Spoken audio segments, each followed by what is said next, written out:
ओम। सूर्य नमस्कार के इस कार्यक्रम में सभी का स्वागत है।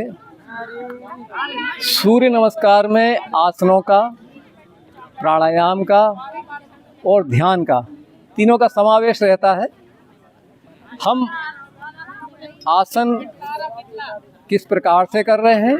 सातों आसन बिल्कुल धीरे धीरे करना है और प्राणायाम के साथ करना है। पूरक, रेचक, आंतरिक कुंभक और बाह्य कुंभक, ये सभी प्रक्रियाएं उसमें बिल्कुल लयबद्ध तरीके से होंगी।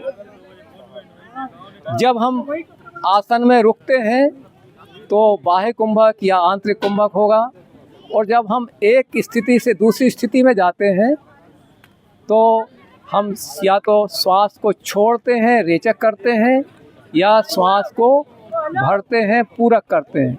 लेकिन एकदम तेज़ी से नहीं करते, धीरे धीरे जैसे जैसे हम स्थिति में परिवर्तन करते हैं वैसे वैसे ये हमारे रेचक और पूरक होते हैं।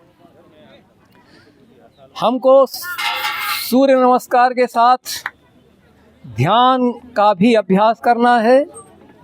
तो हमारा ध्यान किस आसन में कहाँ हो, इसका भी बहुत महत्व है।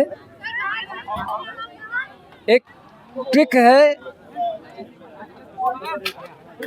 उस ट्रिक का हम उपयोग कर सकते हैं। वह ट्रिक है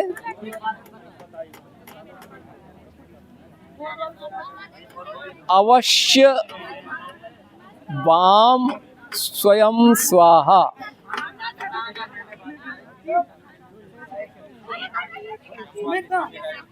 जब हम नमस्कार मुद्रा में होते हैं, प्रणाम आसन में होते हैं,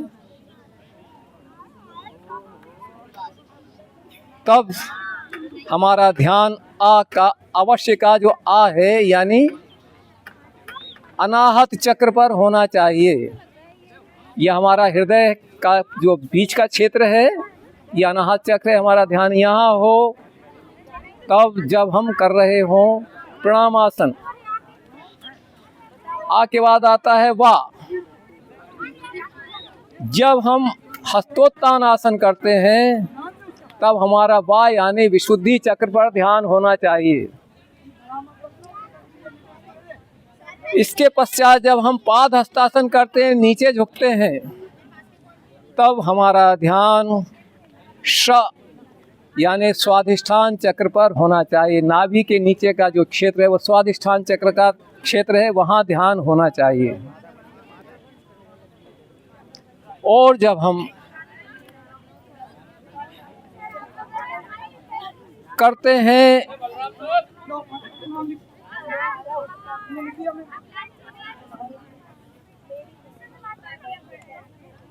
हमारा अश्व संचालन आसन, उस समय हमारा ध्यान या यानी आज्ञा चक्र पर होना चाहिए।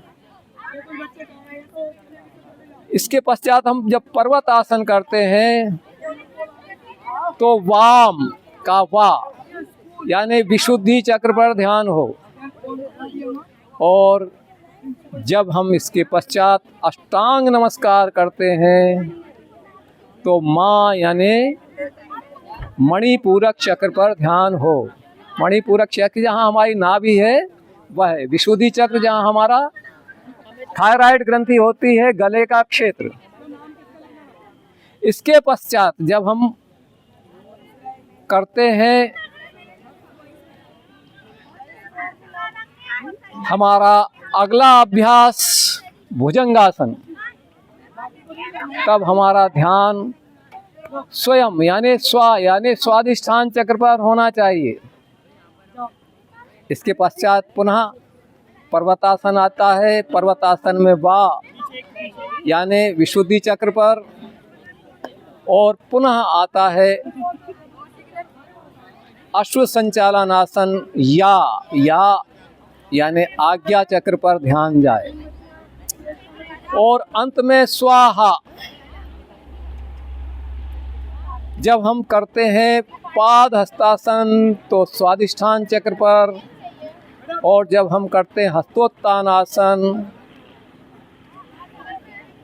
तो विशुद्धि चक्र पर, और जब हम करते हैं 12वां अभ्यास पुनः प्रणाम आसन, तो हृदय चक्र या अनाहत चक्र पर ये स्वाहा। इस तरह से ये जो ट्रिक है ये आप लोगों के लिए, आप इसको याद कर लीजिए। तो कब किस आसन में किस चक्र का ध्यान करना है, ये आपके लिए लाभदायक होगा।